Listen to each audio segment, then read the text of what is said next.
बिस्मिल्लाहिर्रहमानिर्रहीम। मेरे अज़ीज़ बहन भाइयों और बुज़ुर्गों, मैं आप सबकी खिदमत में एक याददाश्त जो कि हमारे बुज़ुर्ग, मेरे बड़े मामू हिदायतुर्रहमान मोसनी साहब ने अलीगढ़ में रहाइश रखते हुए 5 सितंबर 1991 को ये याददाश्त मुरतब की और उस वक्त जो है वो उन्होंने ये हम सब लोगों को इसकी एक कॉपी भेजी जो कि मेरे पास महफूज थी और काफ़ी दिनों से जो है वो इस याददाश्त को मैं चाह रहा था कि रिकॉर्ड करके और सब लोगों को जो है वो सुनाऊं, ताकि ये एक जो याददाश्त है जो उनकी यादों पे मुनहसर है और ख़ानदान के बारे में जो कुछ उन्होंने उसमें लिखा है वो सब हमारी नस्ल को, हमसे आगे आने वाली नस्लों को जो है वो इल्म हो उसका। सहारनपुर के काजी उल क़ाज़ात शेख मोहम्मद मोहसिन रहमतुल्लाह अलैह और उनकी ख़ानदान से मुताल्लिक़ है ये सब कुछ। इस मौजू पर कलम उठाने से कबल ये इतराफ़ बहुत ज़रूरी है कि मेरी मालूमात किसी मुस्तनद तारीख़ी तहरीर पर मबनी नहीं है। इनकी असास बुज़ुर्गों से सुनने सुनाए तस्करों के अलावा कुछ नहीं है। मुझ तक ये तफसीलात पहुँचाने वाले सिर्फ़ 2 अशख़ास थे। एक वालिद साहब क़िबला की सबसे बड़ी बहन अमतुल मन्नान, जिनको मैं बड़ी फूफी अम्मा कहता था, और दूसरे वालिद साहब के बड़े भाई ख़ान बहादुर काजी मोहम्मद ज़फ़र अहमद ख़ान साहब। बड़ी फूफी अम्मा मेरे दादा काजी फ़ज़लुर रहमान साहब की पहली बेगम की औलाद थीं। काजी ज़फ़र साहब उनकी दूसरी बेगम की औलाद थे और मेरे वालिद मोहतरम चौथी बेगम की औलाद में से थे। हमारी दादी उम्र में बड़ी फूफी अम्मा से काफ़ी छोटी थीं। गोया ख़ानदान की बुज़ुर्ग तरीन हस्ती बड़ी फूफी अम्मा थीं। ये ख़ातून मेरे होश में आने के ज़माने में काफ़ी ज़ईफ़ हो चुकी थीं। ज़्यादातर नमाज, रोज़ा, तिलावत कुरान में अपना वक्त गुजारतीं। मुख्तसर फ़ुर्सत के औक़ात में, ख़ासकर सर्दी के इब्तदाई शब में या मौसम गर्मा के दिनों में, आम तौर पर दोपहर के करीब जब दरीचों के पर्दे गिरा दिए जाते थे, छत के डोरे से खींचने वाले आवेज़ा पंखे चलाए जाने लगते, ख़ानदान के लोग इनके गिर्द जमा हो जाते। इन किस्सों और अदवार हयात के बारे में सवालात करके बातों का सिलसिला शुरू कर देते थे जो फूफी अम्मा के तजर्बात में से थे या उन्होंने अपने बुज़ुर्गों और ख़ुसूसन अपने वालिद से सुने थे। इस इज्तिमा में खुर्द सा लगी ही से मैं शरीक रहता था। किसी छोटी फूफी की गोद में दुबका हुआ या कुछ बड़ा हो जाने पर खुद बड़ी फूफी अम्मा के पहलू में बैठा हुआ। धीमे धीमे वो ख़ानदान की पुरानी शादियों के और ख़ुद इनके और दीगर बुज़ुर्गान ख़ानदान के हज के सफ़र के तजर्बात बयान किया करती थी। इस ज़मन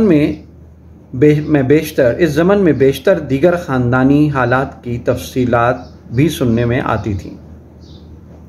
ये बातें इतनी दोहराई जाती थीं कि सामीन के अच्छी तरह ज़हन नशीन हो जाती थी।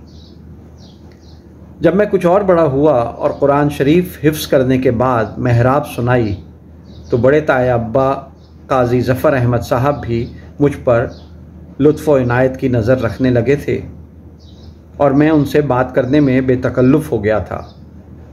उनकी फ़ुर्सत के औक़ात में जो बहुत कम होते थे, चूँकि वो अक्सर व बेशतर कौमी और समाजी कामों में मसरूफ़ रहा करते थे, मैं उनसे ख़ानदानी हालात के बारे में सवालात किया करता था जिनका वो पूरी मोहब्बत और तवज्जो के साथ जवाब दिया करते थे, बल्कि कभी तो ऐसा महसूस हुआ करता था कि वो ख़ुद चाहते थे कि मेरी मालूमात में इजाफ़ा हो। इनके मुकालमात से सैर हासिल तफसीलात का इल्म हो जाता था। और बड़ा होने पर जब मैं कॉलेज में पढ़ता था और तातीलात में घर आता था तो तायब्बा से कुछ ऐसे सवालात भी कर लेता था जो ख़ानदान की गुज़िश्ता और हालिया सूरत हाल के बारे में मेरी ज़हनी उलझनों की अक्कासी करते थे। वाक़यात गुज़िश्ता की कड़ियाँ मुझे टूटी हुई मालूम होती थीं।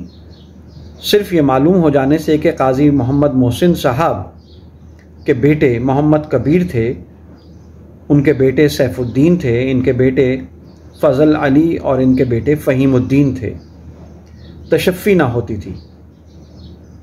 ख्वाहिश ये होती थी कि काज़ी मोहम्मद मोहसिन के जानशीन काजियों के, जो मेरे दादा तक 605 पुश्तों में पर मुश्तमिल थे, अलग अलग हालात, ज़ाती अतवार व आदात के बारे में और इनके मनसबी कारकर्दगी से मुताल्लिक़ भी कुछ मालूम हो सके। इस बारे में क़तई तारीकी थी और बड़े होने पर मेरी ये ख़्वाहिश बढ़ती ही रही। मैंने कई बार तायब्बा से कहा कि मेरी उलझन ये है कि जिस ख़ानदान में इल्म फ़ज़ल, जाहो हशमत और तमूल लगभग 300 साल तक बराबर रहा हो, इसकी वरासत में हम तक कोई लाइब्रेरी, तारीख़ी मखतूतात का मजमुआ या अपने बुज़ुर्गों की तसनीफ़ व तालीफ़ का असासा ना पहुँचना ये अजीब बात है। तायब्बा के पास इसका कोई तशफ़ी बख्श जवाब न था। हर बार वो ये कह देते थे कि हमारे वालिद काज़ी फ़ज़लुर रहमान मदरसा मज़ाहिरुल उलूम सहारनपुर के बानियों में थे और उन्होंने ख़ानदानी कुतुब व मखतूतात का पूरा मजमुआ मदरसे को दे दिया था। इस बात की तस्दीक मदरसा मज़कूरा की सालाना रिपोर्टों से मिलती थी, मगर कोशिश करने पर मदरसे में किसी ख़ानदानी मखतूता का सुराग न मिल पाया। लेकिन इस सिलसिले में एक रोज़ उन्होंने अपना एक चोबी संदूक तलब किया और इसको खोलकर अलहदा 2 पलंदे बरामद किए। एक में फ़ारसी में तहरीर शुदा वो सनदात थीं जो काज़ी मोहम्मद मोहसिन से लेकर काज़ी उमर दराज तक मुग़लिया सल्तनत की तरफ से यके बाद दीगरे काज़ीउल क़ज़्ज़ात के ओहदे पर फ़ाइज़ करते वक्त अता की गई थीं। हर एक पर बादशाह वक्त की मोहर सब थी। इस तरह इन हज़रात के अदवार का तयन किया जा सकता था। दूसरे पलंदे में ईस्ट इंडिया कंपनी और बाद अज़ां हुकूमत हिंद के आला फ़ौजी और सिविल अफसरान के मरासलात थे, जो ज़्यादातर काज़ी फ़ज़लुर रहमान के नाम लिखे गए थे। अफसोस है कि इस मज़मून की तरतीब देने के वक्त इन तक मेरी रसाई न हो सकी। काज़ी ज़फ़र अहमद साहब के नवासे काज़ी सुल्तान अख्तर से, जो अब जुमला अमलाक के वारिस हैं, मैंने रुजू किया तो उन्होंने कहा कि वो मेरे बड़े भाई साहब की ताहयात उनके पास थे और उन्होंने बतलाया कि जुमला कागजात को दीमक ने ज़ाया कर दिया था। इनका कुछ फजला बाकी रह गया है, मगर वो ज़्यादा कारामद नहीं है। इन दुश्वारियों और ख़ामियों के बावस्फ़ में मैंने अपने समाई असासे को तसलसल वाक़यात के रिश्ते में पिरोने की कोशिश की है, जो अहले ख़ानदान की नज़र कर रहा हूँ। इब्तदाई दौर 1655 के आसपास शाहजहां बादशाह के आखिरी दौरे हुकूमत में शेख मोहम्मद अयूब सहारनपुर के काज़ी शहर थे। वो खानवादे के साथ एक किला बंद महल्ला में रहते थे, जो इनके ख़ानदान के रिहाइश के लिए मखसूस था। इस इलाके के चारों तरफ बुलंद किलानुमा दीवारें थीं और मशरिक़ व नीज़ शुमाल में 2 बहुत ऊंचे फाटक थे। अंदर की मुख्तसर आबादी के लिए छोटी और तंग सड़कें थीं। जो मकानों को मिलाती थीं, ये जगह शहर के मशरक़ी हिस्से में वाक़ थी।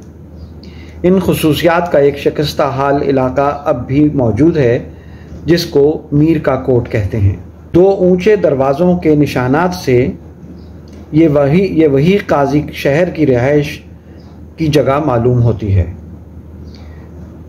1655-56 में मुग़ल फ़ौज एक गवर्नर के ज़ेरे कमान कूच में थी। दौरान सफ़र ये फ़ौज कुछ दिन के लिए सहारनपुर में क़याम पजीर हुई। शहर के मशरक़ी सिमत में आबादी से थोड़े फासले पर एक मैदान था, यहाँ इसने अपने खेमे नस्ब किए।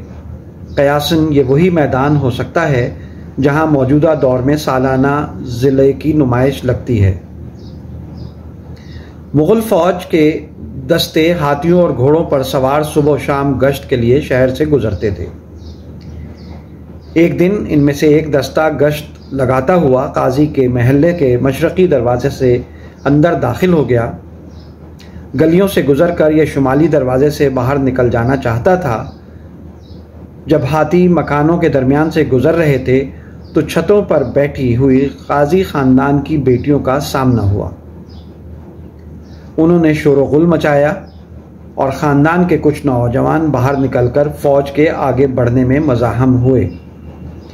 तू मैं हुई और फिर हाथापाई तक नौबत आ पहुंची। काजी के ख़ानदान का एक लड़का घर में से बंदूक उठा लाया और फ़ौजी अफसर पर दाग दी, जिससे वो हलाक हो गया।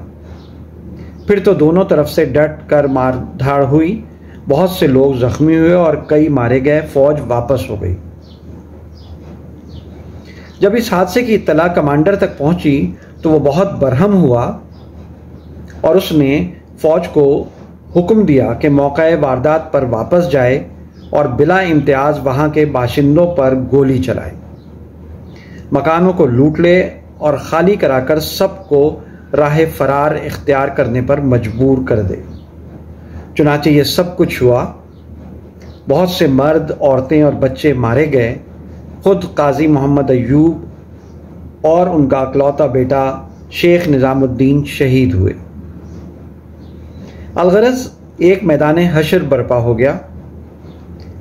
मादूदे चंद बड़े या बच्चे इस क़यामत से जान बचाकर इधर उधर भागने और सर छुपाने में कामयाब हो सके। इन फरार होने वालों में शेख निज़ामुद्दीन की बेवा भी थीं, जो अपनी गोद में एक शेरख्वार बच्ची और साथ से अपने 3-4 साला लड़के को पकड़े हुए थीं।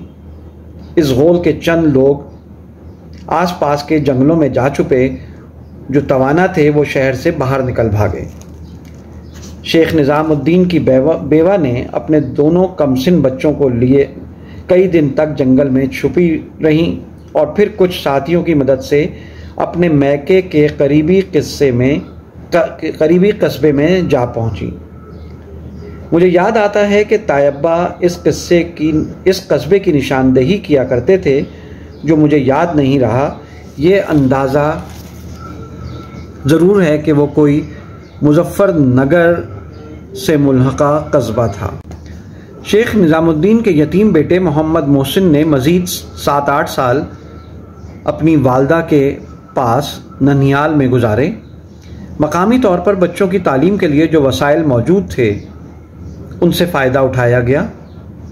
मोहम्मद मोहसिन की माँ काफ़ी समझबूझ रखने वाली खातून थीं। वो ये चाहती थीं कि इनके बेटे के ज़रिए शौहर के ख़ानदान का वक़ार फिर से कायम हो।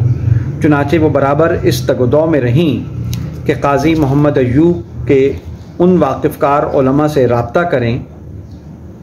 राब्ता कायम कर सकें जो दिल्ली में मारूफ़ इल्मी दरसगाहों से मुताल्लिक़ थे। आखिरकार वो इस सही में कामयाब हुई और मोहम्मद मोहसिन दिल्ली में उन उलमाए गरामी कदर की ज़ेरे तरबियत हसूल तालीम में मशगूल हो गए। मोहम्मद मोहसिन ने पूरी तवज्जो और जांफिशानी से दर्स निज़ामी की बाकायदा तालीम मुकम्मल की। कुछ दिन दिल्ली में ही किसी मकामी मदरसे में दर्स व तदरीस में गुजारे।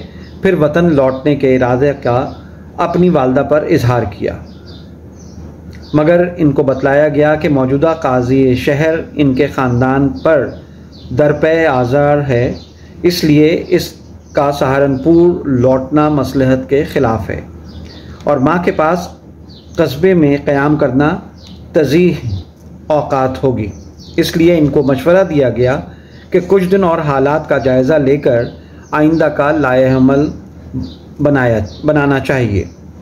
माँ के इस मशवरे के सवाबदीद से इनकार मुमकिन न था, फिर भी इतनी तवील अलहदगी के क़याम से वो काफ़ी दिल शिकस्ता हो गए और उन्होंने मुग़ल फ़ौज में अदना सिपाही की हैसियत से मुलाजमत इख्तियार कर ली और कुछ अरसा बाद औरंगज़ेब की दक्कन की फ़ौजी मुहिम में शरीक होकर दक्कन जा पहुँचे।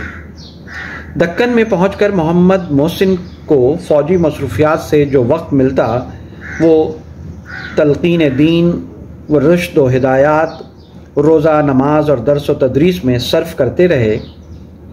उन्होंने अपने क़याम के लिए अपने फ़ौजी दस्ते के कैंप की मस्जिद को मुंतखब किया, जो ख़ुद एक खेमा होता था।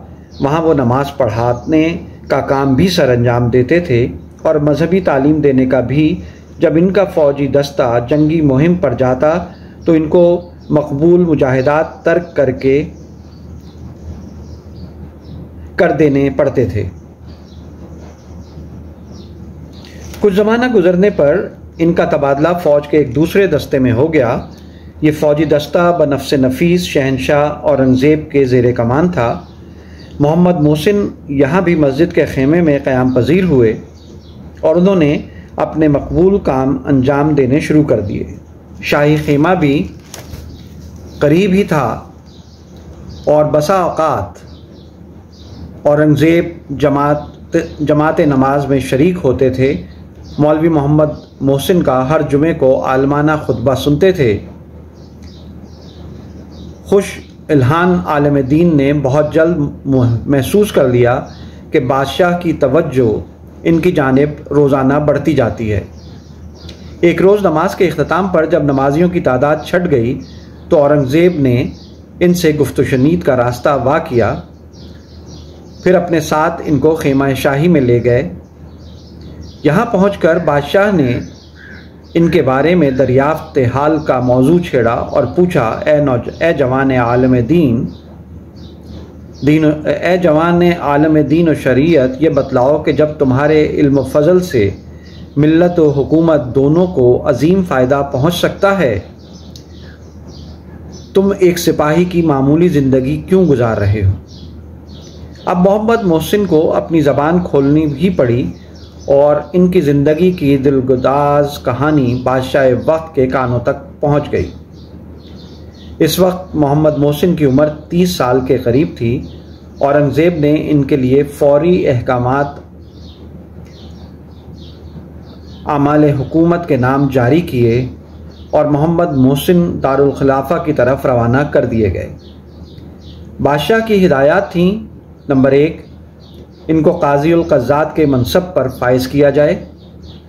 नंबर 2, सहारनपुर में इनकी अदालत कायम करने के अहकामात जारी किए जाएं, जहां ये 52 काजियों के अहकामात पर नज़रसानी किया करेंगे।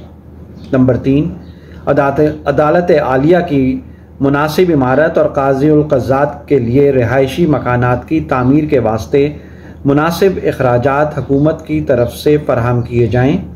नंबर 4, काज़ी उल क़ज़्ज़ात के मनसब के मुताबिक इनके लिए जागीर अता की जाए वग़ैरह। इस तरह 1675 के करीब काजी मोहम्मद मोहसिन काजी उल क़ज़्ज़ात के मनसब आलिया पर फायज होकर अपने अजदाद के वतन सहारनपुर वापस लौटे। अदालत की इमारत, ख़ानदान के लिए रिहायशी मकानात व नीज़ मददगार अमला और मुलाजमीन के लिए मकानात की तामीर के लिए उन्होंने उस खत्ते जंगलात का इंतखाब किया जहाँ वो 25 साल कबल अपनी माँ और छोटी बहन के साथ कत्ल व गारत से जान बचाने के लिए छुपे थे। अब ये जगह एक घनी आबादी की सूरत में महल्ला काजी के नाम से मौजूद है। मैंने अपने बचपन में इस आबादी के शुमाल और जनूबी कोनों पर महल्ला मोहसिनियान की तख्तियाँ आवेज़ा देखी थीं। शुमाल में फाटक वाले ताए महबूबुर रहमान के मकान पर और जनूब में हकीम मुश्ताक अहमद के मकाम पर शायद ये तख्तियाँ अब भी मौजूद हों। महल्ले का नक्शा इब्तदाई दौर की ज़रूरियात के लिए मुरतब किया गया था, जो गौर करने पर आज भी समझ में आ सकती हैं। इस इलाके के जनूब से शुमाल की तरफ एक निस्फ दायरा की मगरिब की जानिब झुकी हुई एक सड़क के दोनों जानिब इमारात तामीर की गई हैं। सड़क के घुमाव के वस्त में मशरिक़ की जानिब अदालत की इमारत है। इससे मुल्हका आरामगाह, मेहमान खाना, मुतबन्ना वग़ैरह की इमारतें बनाई गई थीं। मेहमान खाने के सामने सड़क के दूसरी तरफ अस्तबल और दूसरे मकानों का सिलसिला शुरू हो जाता था, जिनकी साख्त और वसअत के पैमाने से आया है कि ये शागिर्द, पेशा और मददगारों के रहने के मकान थे। यहाँ रहकर काजी मोहम्मद मोहसिन के अज़्ज़ा व अक़रबा और इनकी औलाद रहे, बसे और फले फूले। इनके अपने 3 बेटे काजी मोहम्मद कबीर, शेख मोइनुद्दीन और शेख मुहिबुल्लाह आखिरुज़्ज़िक्र की शाख 5वीं पुश्त तक पहुँचकर लावलद हो गई और ख़त्म हुई। काजी मोहम्मद कबीर की औलाद में काजियों के सिलसिले में हुए काजी सैफुद्दीन, काजी फ़ज़ल अली, काजी फ़हीमुद्दीन और इनके 2 बेटे काजी मोहम्मद मुमताज़ ख़ान और काजी उमर दराज। इन दोनों की औलाद का सिलसिला बफ़ज़्ल खुदा जारी और सारी है। मौजूदा लोगों में काजी इकबाल अहमद वल काजी इजहार अहमद वल्द हाफिज़ अबू सईद काजी मोहम्मद मुमताज़ के सिलसिले से और हम सब बहन भाई हाजी तुफ़ैल अहमद और इनके भाई रियाज़ अहमद की औलाद में हैं। काजी उमर दराज के वाहिद बेटे काजी फ़ज़लुर रहमान हुए।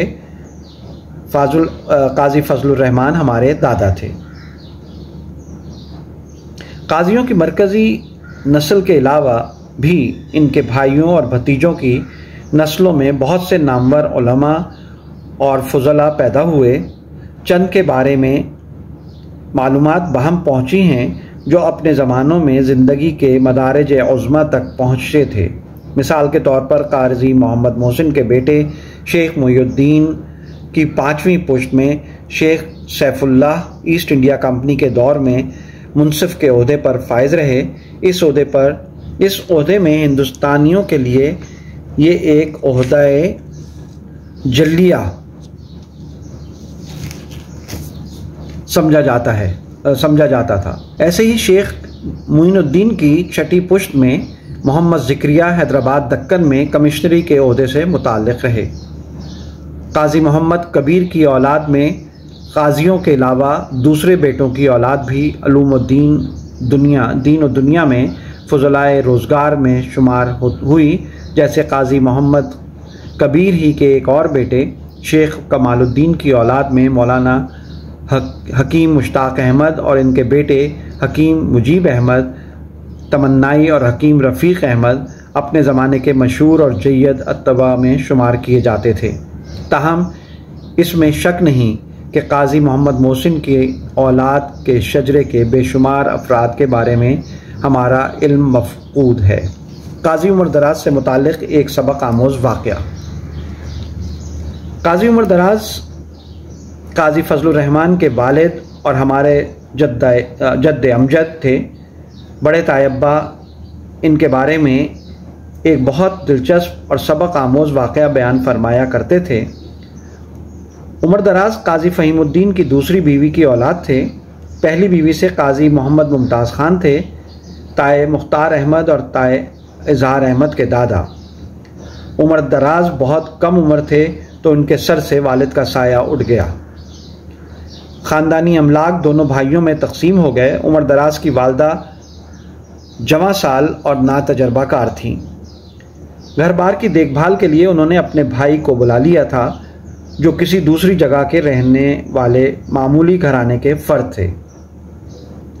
बहन के घर आकर जब उन्होंने आराम व आसाइश की फरावानी से इस्तिफादा किया तो उनकी नीयत ख़राब हो गई और ये सोचने लगे कि इस दौलत पर किस तरह दायमी कब्ज़ा जमाया जाए। इसका रास्ता इनकी समझ में यह आया कि खुर्द साल उम्र दराज को ज़िंदगी की लहू व लबस में डाल दिया जाए ताकि वो हमेशा के लिए नाअहली ना बेकारी के गड्ढे में गिर कर तबाह हो जाए। इसके लिए उन्होंने मोहम्मद उमर दराज के खेलकूद के लिए एक मकान मखसूस करके इसमें सैकड़ों कबूतर, मुर्गबाजी का सामान और बदकमाश साथियों और मुलाजमीन को इकट्ठा कर दिया ताकि आलूदगी का पूरा इंतज़ाम हो सके। चुनाचे उमर दराज इस सांचे में ढलने लगे। एक दिन शाम ढले जब कबूतरों को उड़ान और मुर्गबाजी का वक्त ख़त्म हो चुका था और यार दोस्त गपशप लड़ा रहे थे, कहीं दूर से गाने बजाने की ज़नानी आवाज़ सुनाई दी। उमर दराज की तवज्जो इस तरफ मबदूल कराई गई और बतलाया गया कि पीछे एक महल्ले में बारात आई है जिसके साथ मशहूर व मारूफ गाने वालियाँ ताइफे हैं। आइए चलकर देखा जाए कि क्या लुत्फ़ आ रहा है। उमर दराज सबके हमराही में इस तरफ रवाना हो गए।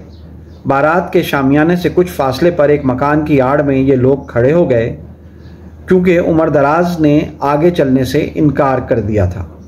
इस मकाम से सिर्फ तवाइफों का मुंडा ही नज़र आ सकता था। इत्तफाक से यहाँ से साहिब खाना का गुज़र हुआ। वो उमर दराज को पहचान गए और मुसिर हुए कि चल कर शामियाने में आराम से बैठें। इस बहस व असरार और इनकार में उमर दराज कुछ ऐसे परागंदा हुए कि घर की तरफ तन्हा ही सिरक लिए। कबूतरों वाले घर में दाखिल होकर अंदर से दरवाज़ा मुक़फ़िल कर लिया और फिर एक एक परिंदे को पकड़कर ज़िबाह कर डाला। इसके बाद वो अपनी वालदा के पास रिहायशी मकान पहुँचे, माँ को पूरा वाक़या सुनाया और अपनी हतक और तज़लील के एहसास को दोहराया और मामू के तरीक़ाकार से बेजारी का इजहार करते हुए माँ से मदद के तालिब हुए कि इनको तालीम के लिए दिल्ली भेज दिया जाए। इस वक्त इनकी उम्र 12-13 साल की थी। इस तरह उमर दराज अपनी माँ को चौंका कर अपना हम ख्याल बना लिया और बहुत खामोशी से इनको दिल्ली के लिए रवानगी अमल में आई। तारुफ़ी ख़त के साथ वो मारूफ दरसगाह में जा पहुँचे और तालीम के हसूल में मशगूल हो गए। 7-8 साल में उमर दराज तालीम से फ़ारिग़ होने पर अपने असातिज़ा के वसीले से मुग़लिया सल्तनत के निमटाते हुए चिराग की रोशनी हासिल करने के लिए बादशाह वक्त तक रसाई हासिल कर पाए और सनद तकर्रुरी के साथ वतन लौटे और अपना कारोबार संभालने में कामयाब हुए। 19वीं सदी के वस्त तक मुग़लिया सल्तनत पूरी तरह ज़वाल पज़ीर हो चुकी थी। काफ़ी हद तक इंतज़ामी अमूर ईस्ट इंडिया कंपनी के नुमाइंदों के हाथ में आ चुके थे। महकमा क़ज़्ज़ात सिर्फ रस्मन ही बाकी रह गया था। पुरानी अदालतें दरगाहों की सूरत इख्तियार करती जा रही थीं। गोया कदीम निज़ाम सल्तनत दरहम बरहम हो चुका था। गदर 1857 की आखिरी छाप पड़ने का इंतज़ार था। काजी उमर दराज की ख़ानदानी सहराई और सकनाई जायदाद इनके कब्ज़े में बाकी थी। अवाम में इनके ख़ानदान का असर व रसूख चला आ रहा था। ज़ाती और मिली मसाइल में लोग काजी की तरफ रजू करते रहते थे। काजी उमर दराज के एक ही फ़र्जंद थे, फजलुर रहमान। इब्तदाई उम्र से ये कुछ ऐसे नामसाइद हालात का शिकार हुए कि बाकायदा तालीम से बहरवर ना हो सके। इस साने की तफसील तायब्बा इस तरह बयान फरमाया करते थे 19वीं सदी के निस्फ अव्वल में इस्लामी माशरे में मजहबी इक़्तिदार को नए सिरे से रवाज देने में मगरबी, यूरोपी और नवाही इलाकों में दो मुक़द्दस हज़रात ने नुमायां काम अंजाम दिया था। ये थे हाजी इमदादुल्लाह साहब महाजिर मक्की रहमतुल्लाह अलैह और हाफिज़ ज़ामिन अली साहब शहीद। दोनों हम असर और मुतहद्दुल अमल थे। हाजी इमदादुल्लाह साहब रहमतुल्लाह से हमारी कुछ ख़ानदानी क़राबत भी थी। हाफिज़ ज़ामिन अली साहब से काजी उमर दराज के ज़ाती ताल्लुकात थे। हाफिज़ साहब सहारनपुर तशरीफ़ लाए तो काजी साहब के यहाँ मेहमान होते थे और कई कई दिन क़याम फरमाया करते थे। इनके क़याम के दौरान काजी साहब न सिर्फ अपने मुलाजमीन बल्कि अपने 15-16 साल बेटे फजलुर रहमान से भी ताकीद फरमाया करते थे कि हाफिज़ साहब के आराम व आसाइश की तरफ खुसूसी तवज्जो दें। इस तरह फजलुर रहमान हाफिज़ साहब से करीब तर होते चले गए और ये ताल्लुक़ इतना बढ़ा कि सफ़र व हज़र में इनके साथ रहने लगे। इस तरह बरस गुज़रते रहे। हाफिज़ साहब आते तो फजलुर रहमान साथ आते, वो जाते तो ये भी साथ चल देते। चुनाचे काजी साहब अपने अकलौते बेटे की तालीम ही का कोई इंतज़ाम कर सके और ना घर बार के इंतज़ामी अमूर में इनकी कुछ तरबियत ही कर पाए। एक बार हाफिज़ साहब और इनके साथ फजलुर रहमान जो मुतमद्दन और मतमूल तरीक़े ज़िंदगी तर्क कर चुके थे, जब अपने घर आए तो इनका हुलिया देखकर बाप की आंखें पुरनम हो गईं। उनका पैमाना सब्र लबरेज हो चुका था। उन्होंने अपने 20 साला बेटे की तरफ इशारा करते हुए कहा, मेरे ये एक ही बेटा है। मैं ज़ईफ़ुल उम्र होने के बाइस इसकी इमदाद का हाजतमंद हूँ कि ये मेरी दीनी व दुनियावी कामों में हाथ बटाए। बराए खुदा इसकी तवज्जो इन फ़राइज़ की तरफ मबदूल कराइए। चुनाचे इस मर्तबा हाफिज़ साहब फजलुर रहमान को बाप के पास छोड़ गए। अब इस जवां साल अनपढ़ लड़के की रस्मी तालीम का इंतज़ाम किया गया। चंद साल बाद ही काजी उमर दराज ने वफ़ात पाई और ख़ानदान से मुताल्लिक़ जुमला फ़राइज़ फजलुर रहमान के सर आ पड़े। काजी फजलुर रहमान गैर मामूली समझबूझ के इंसान साबित हुए। उन्होंने घर और मुल्क को कौम के सब कारोबार पर बहुत जल्द पूरा इख्तियार हासिल कर लिया और वो अवाम के महबूब लीडर शुमार किए जाने लगे। 1857 की जंग आज़ादी के हंगामे में वो अंग्रेज़ों के खैर सगाल रहे। सर सैयद अली रहमतुल्लाह अलैह की तरह वो भी ये मुस्तहकम राय रखते थे कि इस वक्त अंग्रेज़ों के निज़ाम हुकूमत को ख़त्म कर देना मुल्क व कौम के हक़ में नहीं था। अवाम में ख़ुद मुख्तारी की सलाहियत ना थी।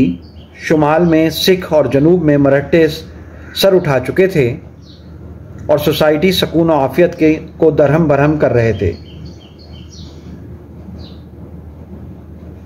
अंग्रेज़ों का नज़्म हुकूमत ख़त्म हो जाने पर यह अंदाज़ा लगाना मुश्किल था कि ऊँट किस करवट बैठेगा। इसलिए इनके ख्याल में मसलहत ये थी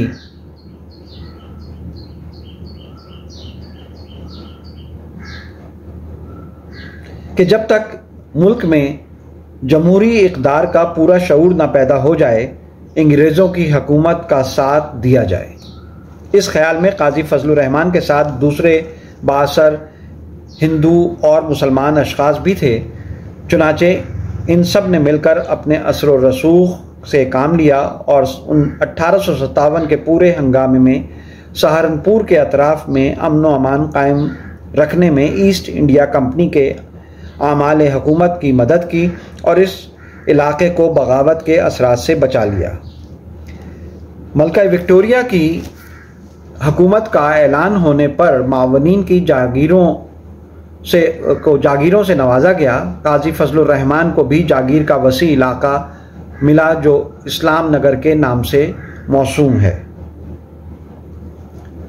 सहारनपुर का मुल्हका ज़िला मुजफ्फरनगर जगह जगह गदर के असरात से मुतासिर हुआ। बागियों ने मुख्तलिफ महाजों से डट कर अंग्रेज़ों को अंग्रेज़ फ़ौजों का मुकाबला किया। बहुत लोग मारे गए और जो बचे वो गिरफ़्तार हुए और उनको सज़ाए मौत तजवीज़ करने के लिए एक ट्रिब्यूनल मुकर्रर हुआ, जिसके 3 मेंबरान में से एक काजी फजलुर रहमान भी थे। हाफिज़ ज़ामिन अली शहीद हो चुके थे। इनके साथी ट्रिब्यूनल के सामने पेश हुए और सज़ायाब हुए। काजी फजलुर रहमान के बड़े बेटे महबूबुर रहमान मेरी पैदाइश से पहले ही इंतकाल फरमा चुके थे। इनके कोई नरीना औलाद ना थी। दूसरे बेटे ज़फ़र अहमद थे और इनके भी नरीना औलाद ना थी। तीसरे बेटे तुफ़ैल अहमद और चौथे बेटे हमारे वालिद मुअज़्ज़म रियाज़ अहमद थे। काजी ज़फ़र अहमद ख़ासे रखरखाव के बुज़ुर्ग थे और ख़ासी अमलाक छोड़कर मरे। तुफ़ैल अहमद और रियाज़ अहमद दोनों बुलंद हौसला और वसीउल क़ल्ब तो थे, मगर ज़वाल पज़ीर ख़ानदानों की तरह वरासत को महफूज न रख सके और ज़िंदगी का आखिरी दौर तकलीफ़ में गुजारा। ताहम अपनी खुश मामलगी, सलाह पसंदी और आला मशरबी से नई नस्ल को ऐसा मुतासिर किया कि वो सब जदीद तालीम से मुस्तफ़ीद होकर ज़िंदगी के मुख्तदर मनासिब तक पहुँचे और बाइज़्ज़त ज़िंदगी गुजार कर अपनी औलाद की खातिर ख़्वाह तालीम व तरबियत का बंदोबस्त कर सके। खान बहादुर काजी ज़फ़र अहमद साहब का अंग्रेज़ हक्काम में काफ़ी असर रसूख था। हुकूमत ने उनको खान बहादुर का खिताब अता किया था। वो अपने ज़िले की मुशावरती कमेटी के रुकन आला थे। हक्काम वक्त सियासी मसाइल के फ़ैसलों में इनकी राय को शामिल करते थे। ऑनररी मजिस्ट्रेटों के बेंच के वो सदर थे, वगैरह वगैरह। आमतौर पर मुसलमान हलकों में इनकी दीनी बुजुर्गी मुसल्लिम मानी जाती थी। लोग अपने ज़ाती मराहिल में भी इनके मशवरों को बुलंद दर्जा देते थे। वो पाबंद मज़हब व इबादत गुजार बुज़ुर्गों में शामिल होते थे। मिल्लत के जुमला मसाइल में इनके मशवरों को ज़रूरी समझा जाता था। 1947 में मुल्क की आज़ादी और तक़सीम के वक्त मैं सहारनपुर मौजूद न था, क्योंकि मेरा क़याम 1934 से दिल्ली में ही रहा था, मगर ख़तो किताबत और प्रेस और दूसरे ज़राए से जो ख़बरें मुझ तक पहुँची थीं वो ख़ासी परेशान कुन थीं। पंजाब की सरहद से मिला हुआ इलाका होने के बाइस पाकिस्तान के फ़िरका वाराना फसादात से मुतासिर हिंदू और सिख जब हिंदुस्तान का रुख करते तो सहारनपुर में पनाह गज़ीन हो जाते। इस तरह चंद ही दिन में यहाँ इन पनाह लेने वालों की बड़ी तादाद इकट्ठा हो गई थी और रद्द अमल में मुसलमानों को इनके घरों से निकाल कर कब्ज़ा आवर होने लगी थी। खौफ से खुद मुसलमान अपने घर बार छोड़कर मैदानों में खेमा डालकर जमा हो गए थे। इस सूरत हाल से यूपी की हुकूमत बहुत परेशान हुई, क्योंकि अगर इस तरह पंजाब के मुल्हका इलाकों में पनाह गज़ीनों का इज्तिमा होता रहा तो डर था कि पंजाबियों की अक्सरियत हो जाने पर मगरबी यूपी पंजाब का हिस्सा बन सकता है। इसलिए पंडित गोबंदुल्ला पंथ वज़ीर आला यूपी और home minister UP Rafi Ahmed Kidwai ने मुदाफ़ियत के इक़दाम की तरफ तवज्जो दी। सहारनपुर में सिविल सर्विस के एक रोशन दिमाग और साफ जहन और तजर्बाकार अफसर को डिस्ट्रिक्ट मजिस्ट्रेट बनाकर भेजा ताकि वो फसादात पर काबू पाए और मुसलमानों का एतमाद हासिल करे। अफसर का नाम मेवेश्वर दयाल था। थोड़े ही दिनों में यह सुनने में आया कि डिस्ट्रिक्ट मजिस्ट्रेट ने अपने इस काम में हिंदू और मुसलमानों का ताउन हासिल कर लिया है। फिर यह मालूम हुआ कि काजी ज़फ़र अहमद और मेवेश्वर दयाल मिलकर शहर के उन महलों में गश्त कर रहे हैं जहां लोग फ़िरका वाराना जज्बात से मुश्तइल और मुतासिर मालूम होते थे। इसके बाद सहारनपुर की फ़िज़ा पुरअमन होती चली गई। तकसीम मुल्क से मुताल्लिक़ फसादात को 15-16 साल गुजर चुके थे। तायब्बा कई साल पहले इंतकाल कर गए थे।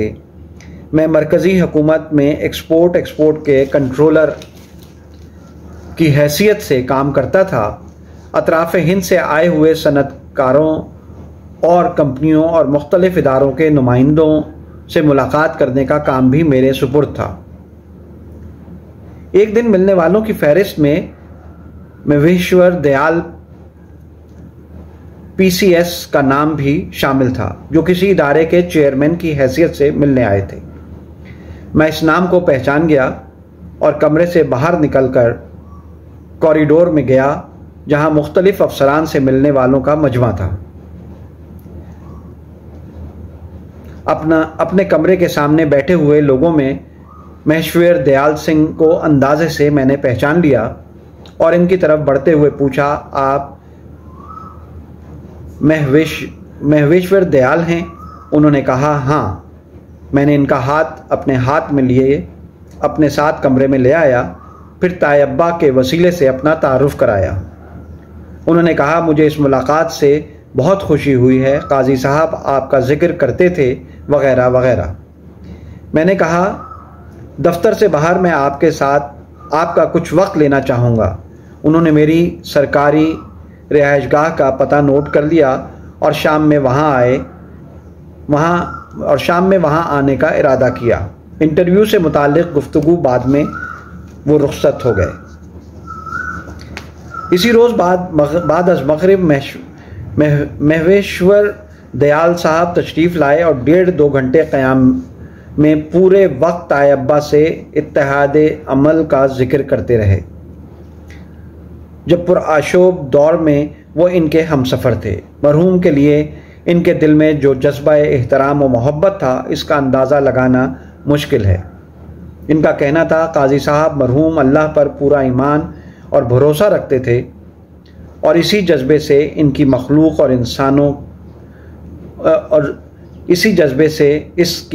और इंसानों के हमदर्द थे। उन्होंने बतलाया कि फसादात के इस दौर में मुसलमानों के घर घर घूमकर काजी साहब ने मुकद्दर फ़िज़ा को साफ़ करने में जो मेरी मदद की, वो कोई और ना कर सकता था।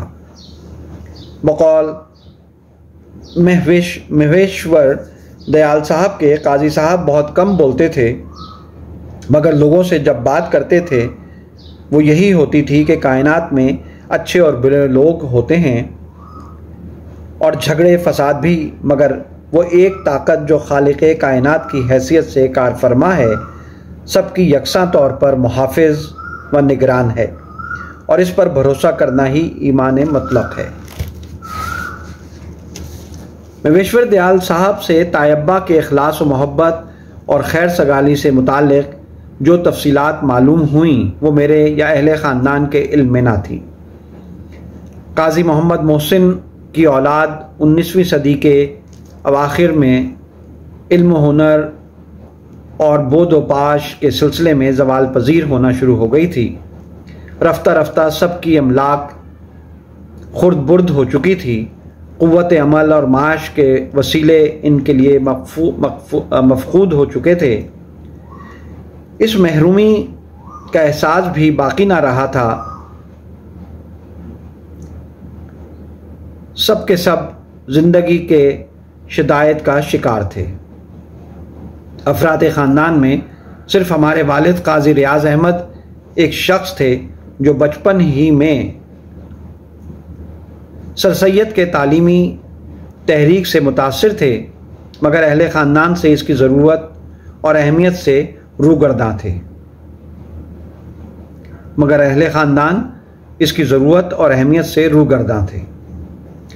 फिर भी उन्होंने रो धोकर बड़ों को आमादा कर लिया और इनको अलीगढ़ भेज दिया जाए।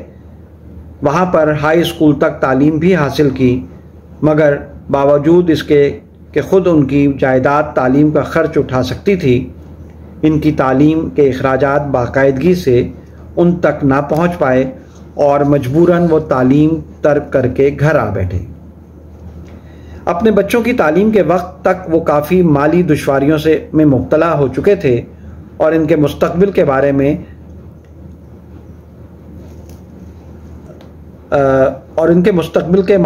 में मदरूद रहते थे। कभी कभी इसका इजहार बहुत दिलसोज तरीके से कर देते थे।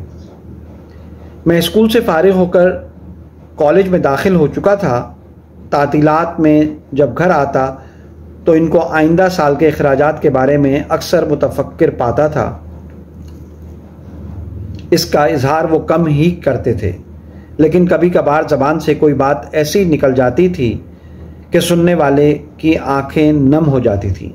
एक बार वो तन्हाई में मुझसे मुखातिब होकर फरमाने लगे, हिदायत, हम अपने मकाम की ऊंचाइयों से नीचे की तरफ फिसल रहे हैं। पहाड़ का ढलान तेज़ है।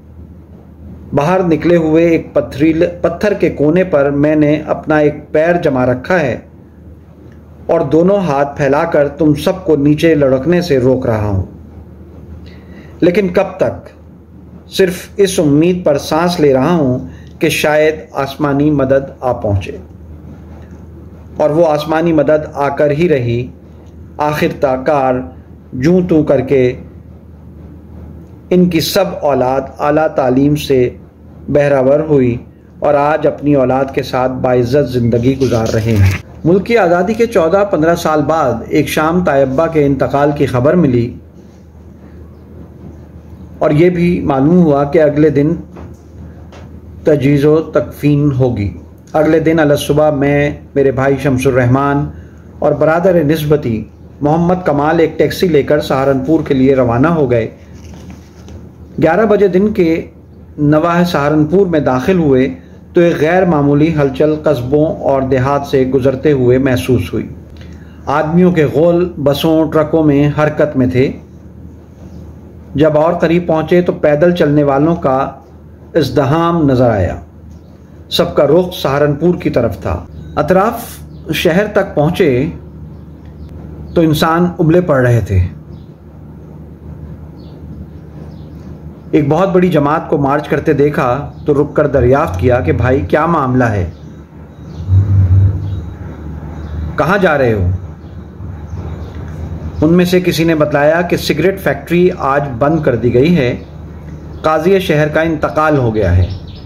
हम वहीं जनाजे में शिरकत के लिए जा रहे हैं।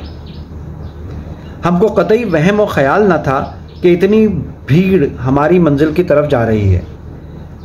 महल्ला काजी से कई फरलांग पहले ही से सड़कों पर सर ही सर नज़र आने लगे और हमने ये महसूस कर लिया कि टैक्सी जाए वकू तक नहीं जा सकती। चुनाचे हम भी पैदल चलने लगे। महल्ला काजी से पहले चौक तक पहुँचे थे कि भीड़ की वजह से पूरी तरह कदम उठाना नामुमकिन हो गया था। हमारे घर के सामने जहाँ से जनाजा उठना था, सर से सर टकरा रहे थे और इंसानों के इस समंदर में जहाँ जहाँ पुलिस की लाल सर और पुलिस अफसरों की टोपियाँ नज़र आ रही थीं। मालूम हुआ कि बढ़ती हुई भीड़ को देखकर पुलिस ने सारा इंतज़ाम हाथ में ले लिया है। खुद पुलिस सुप्रिटेंडेंट और डिस्ट्रिक्ट मजिस्ट्रेट घर के पास पहुंचकर नज़र आए। मकान से बाहर जनाजा लाया गया तो कंधा देने के लिए अकीदत में लोगों में गहमा गहमी होने लगी। डिस्ट्रिक्ट मजिस्ट्रेट ने जनाजे को फ़ौरन मकान में वापस कर दिया और लोगों को इत्मीनान दिलाया कि पूरा इंतज़ाम हो जाने पर जनाजा बाहर लाया जाएगा। फिर 4 लंबी बल्लियाँ मंगाई गईं जो दोनों तरफ जनाजा के पलंग से मजबूत बांधी गईं ताकि एक एक वक्त में आगे पीछे 100 आदमी कंधा दे सकें। ये काम मुकम्मल हो जाने पर चींटी की रफ्तार जनाजा बमुश्किल सड़क के मोड़ से आगे सीधे रास्ते पर बढ़ना शुरू हुआ और कई घंटों में कब्रिस्तान पहुंचा। वहां पुलिस ने पहले से ही पूरा इंतज़ाम कर रखा था।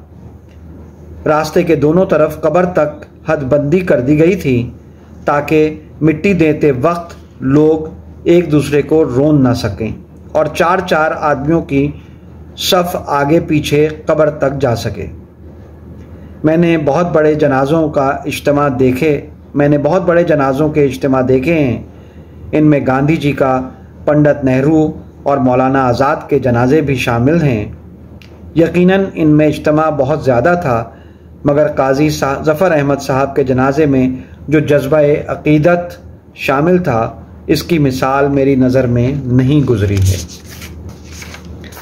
तो ये पूरी वो दस्तावेज़ात है जो हिदायतुर्रहमान मोहसिनी साहब ने जो है मुरत्तब की, अपनी याददाश्तें अपने बुज़ुर्गों से सुनी हुई, और ये जो है एक बहुत कीमती असासा है हम सब लोगों के लिए और हमारी आने वाली नस्लों के लिए, ताकि उनके इल्म में भी ये चीज़ हो कि ये ख़ानदान, काजी ख़ानदान, इसकी असास क्या है।